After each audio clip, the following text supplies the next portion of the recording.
Hey, my name is Michael. I am the worship pastor at First Baptist Church Hamlin, and I am in charge of the decorations for VBS this year. I posted some pictures of this in these groups, which I did not know existed last year. I wish I knew the groups existed last year. I found out about a week ago that they did. That would have been very helpful. But I posted some pictures and had a lot of questions about how we did certain things. So I'm making a series of videos I'm posting today to hopefully help. So let me start by saying this is not the way to do it. This is the way that we did it. So take it, use it for what you can, add to it, whatever. The first thing that we did was our approach to decorations is, y'all know you get one of three things. You can have it fast, you can have it cheap, you can have it quality. We chose to do cheap and quality, which means we got started with the planning. I started planning the decorations last June when the theme was released, and I actually had the complete plan for the decorations already done last June. And we didn't change much after that. So what I do is I do the plan, I lay it all out, get a picture of the areas I'm decorating, use Photoshop or whatever, and then I plan going forward, how can we make this work in a way that we can get it done in a reasonable amount of time? So with each individual project, like the beehive or the cave or the flowers or the grass or whatever it may be, I would figure out how I'm gonna make that work, how to simplify it, how to make it easy, and then I would do like one of them, and I set it to the side. And then I go to the next project, do one, set it to the side, figure out the kinks and the system. And then when it came time for the decorating week, we had to do it in 1 week. Some of the stuff we made ahead of time, but we couldn't put it up till that week after Easter, before the next Sunday. We had volunteers come, and I was able to take each one, like, hey, this is how we do this one thing. Here's how we do the bees, the dandelions. And I showed them how to do it once and then let them go, and they would finish. And so utilizing volunteers, some people will say, oh, I'm not creative like that. I don't do that. It's like, don't worry about it. We got all the creative part. We figured that stuff out. And we've got it down to a set of tasks that you can do. And in the videos, I'll lay out some of those tasks, what they are. The other thing that's important to remember when you're doing decorations is remembering how far away they're going to be, just like theater design. These are not super detailed when you get up close. The closer you get, the worse they look, but from way out there. So remember that. Remember how long they're going to be up for, how durable they need to be.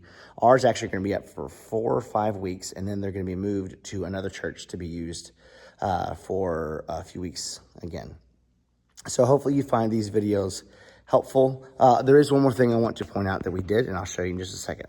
All right, this is our room where we did all the decorating. It's the choir room normally, but it's converted to the craft room for this time. These are our decorating schedules. This is by day, and this is by section. This ensures that we are getting stuff done that needs to get done. If anybody wants to know what to do next, they can come and they can look at it. This is more generalized. This is very specific. I have an even more specific one with all the sub things to get done. But since we only had a week to get them up, this helped us stay on track and get everything knocked out. All right, first up we have our rocks. I had a few people ask about the rocks, and this is what the rocks are. They're just paper. Literally just like stone gray paper, like butcher paper we got, and crumpled them up and rolled them up around the edges and laid them down. And that's what all those are. Some of the bigger rocks is either crumpled paper wrapped with more paper, or it is a box that we've kind of smashed into less of a box shape and then wrapped it with paper. The rule for decorating is know how far away that the people viewing it are going to be. These are on stage. So these are viewed from back here.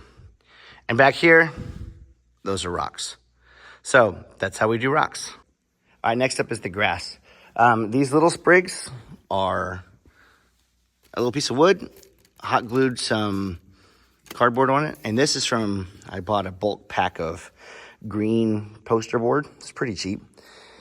And we folded them down the middle, kind of put a crease down the middle, make them stiff, and glued them. And that's all there is to that one. We have 3 different kinds of grass. The other kind of grass we have is this one, which is just a block of wood with some green paper, cut like that, and then wrapped around and glued We cut the lines out of it first, and then we have a little sprig, just like that. This one is done the same way as that previous one, just glued to the back of a piece of cardboard on wood.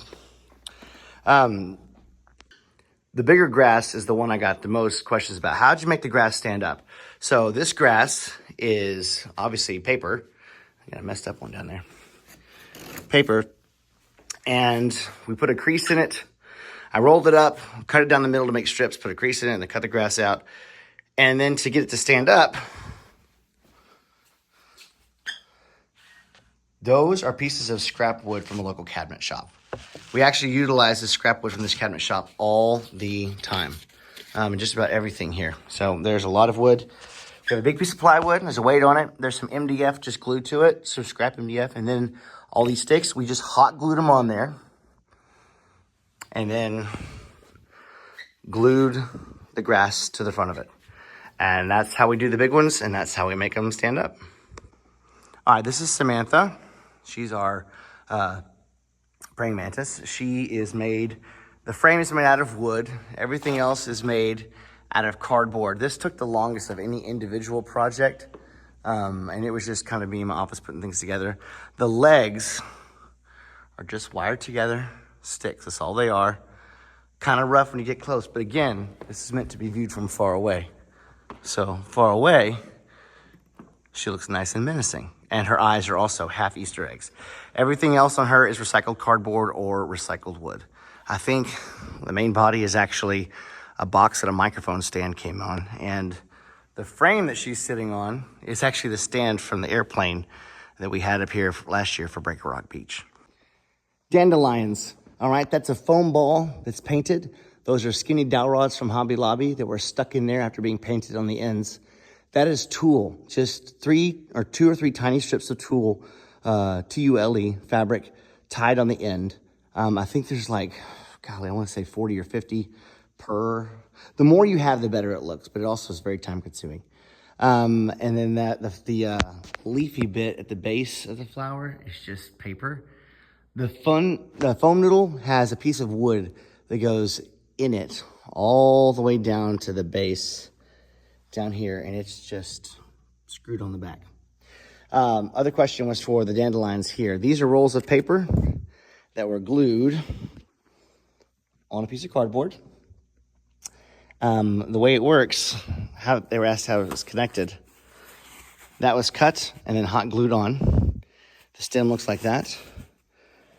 And it just goes on like that. That's literally it.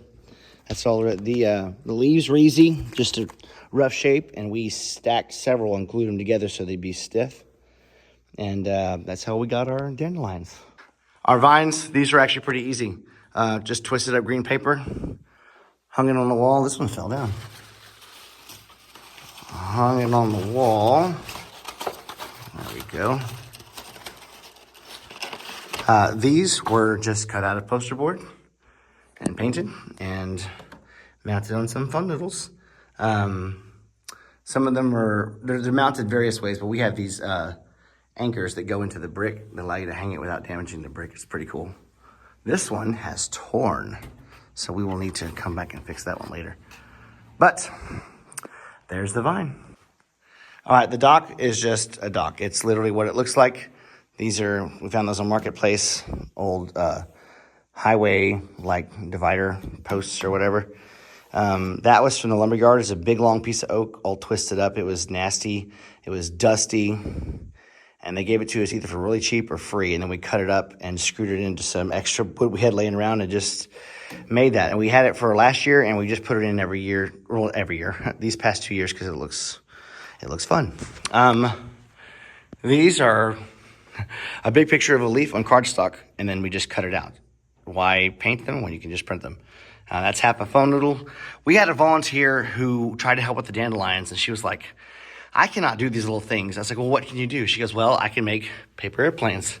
And so I said, okay, we'll make a bunch. She got some purple paper, and she made like 50 paper airplanes. And out of those paper airplanes, we just made some flowers out of them, made some really cool designs. So, and those are just glued to a cardboard circle, and those are anchored to the wall with brick anchors. This is made completely out of cardboard. Those are hot glue dots that we just painted over.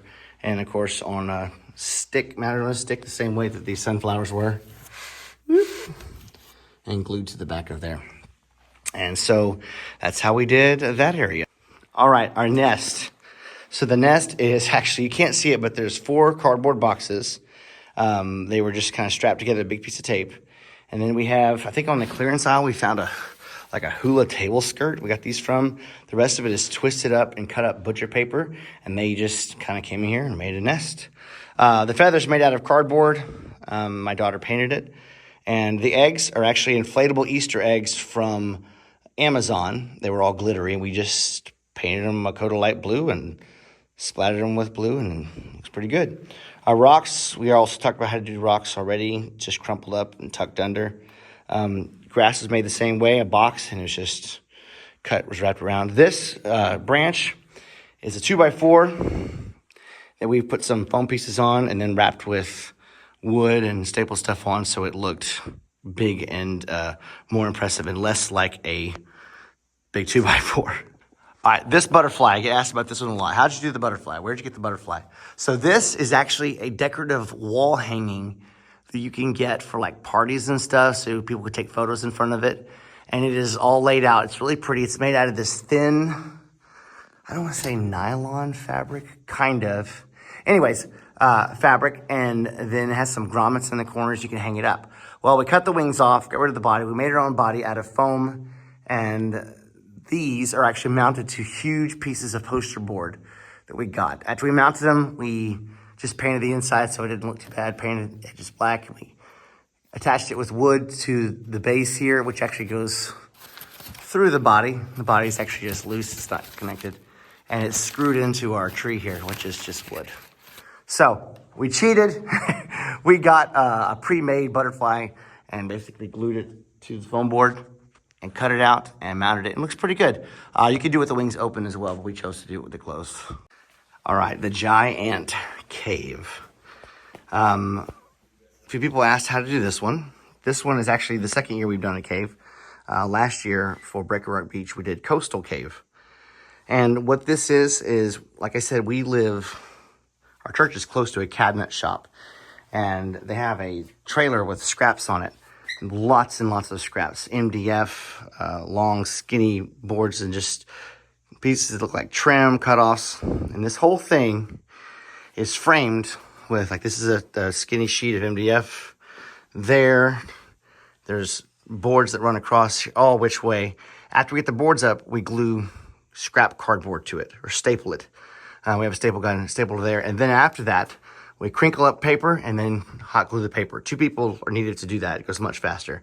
And that makes the cave. That's a 1 or 2 day project, depending on how big it is and how strong it is. Now, it's funny, because we have brick walls and because we have a new paint job, we actually were not able to screw anything into the walls. So this thing is actually pushing against the baseboards, but the whole thing is freestanding. We're not actually screwed in anywhere. It's self-sustaining or self-supporting situation. All right, the lights. How do we do the lights? The lights are custom lights that we made. This shape is actually from an old wooden coat rack that was thrown away. We took RGB LED strips and wrapped them. You can see the wrapping on the camera there around the foam. And then in a coil up inside this half sphere that we got from Hobby Lobby. And then this is just folded paper, hot glued in, and this is glued in there. And then this is white pipe insulation that we got that's over the top. And then, of course, all of them are hooked up together. And LED strips on Amazon are pretty cheap. The ants are done the same way as the bees as far as being cut out of foam for the main body. The differences are the eyes are actually glittery Easter eggs. And we cut them in half with the foam cutter, actually, because it was plastic. Cut them in half, glued them on. And they were glittery, but when we put the black paint on, the glitter stayed shining through the paint, so they have a really cool effect. And then, of course, pipe cleaners for the antenna. The legs, there were slots in the bottom cut with foam cutter, and then I just made a bunch of legs. and then we glued the legs in afterwards. The abdomen here, this one's cool. So you can't see it very well, but this is actually fuzzy. And this is a fuzzy foam Easter egg from Hobby Lobby. And then we painted it, not with a brush, it doesn't work. You just squirt paint on it, you like squeegee it everywhere. And then we stuck a dowel in it and stuck it in the ant and hot glued it and painted it up. And so that gave us our ants. So we have 4 of these guys around the giant ant cave. But yeah, that's how we did the cave. All right, next up, the butterflies. This butterfly was hand-drawn on a piece of foam board, like project board, and then mirrored and cut out. And then roughly just painted the wings on, and then used more of that wood to connect it to the body. The body is simply a foam noodle that was cut. We have a foam cutter, and I'll show you that in just a second. So this is the foam cutter we got. I think I got it on Amazon for like 12 bucks. It's got a thin wire here, it heats up, and it works really, really well. It cuts all kinds of foam. There we go.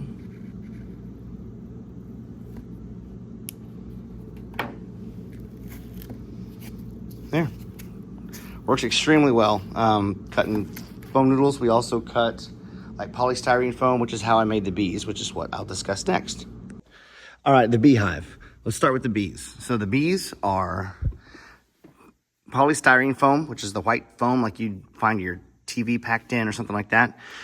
You can buy blocks of it at Hobby Lobby, places like that. That's what we use the blocks for this. For some of them, and some of them we use some extra we had from, I think, a big cooler or something like that. We asked people to keep that foam ahead of time, and so that makes it easy. So we just cut this out with the foam cutter. That's all it is, just cut out of foam. We have the pattern. We had pictures of honeybees, and we just traced it on the side and cut it out and shaped it. It's actually pretty rough, and the heads we shaped and then stuck on there. And then we painted them. Again, the paint job is actually fairly rough, but it's viewed from a distance. The legs, we took a picture, found a picture of some bee legs and zoomed them in and printed it out and traced them, flipped it, cut them out, and stuck these little palms on there.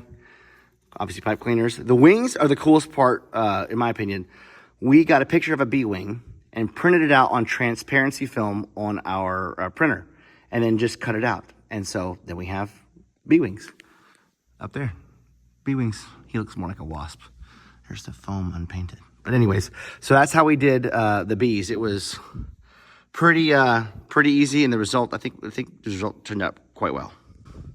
The beehive. How did we do the beehive? So in order to get this done, this took the most planning to figure out how to do it. But once we did it and we got the volunteers involved, it actually went pretty quick. Let me show you. All right, so for the beehives, what we did, we started with a piece of scrap cardboard. If that's a straight edge, if not, give it one. I made this just to make this easier. It's got a little fence on it, and it's got a blade. And I used that to go, to get a consistent line drawn on both sides. And we did this for, I don't know how many sheets of cardboard. This is double-sided, or double thickness cardboard, so this one didn't go as fast, but the other ones went pretty quick. All right, and we got things like this. We already have a cutter set up over here, and I've got a stop on it. And so once I give it a nice, I just dropped that. That's why you don't let kids play with these.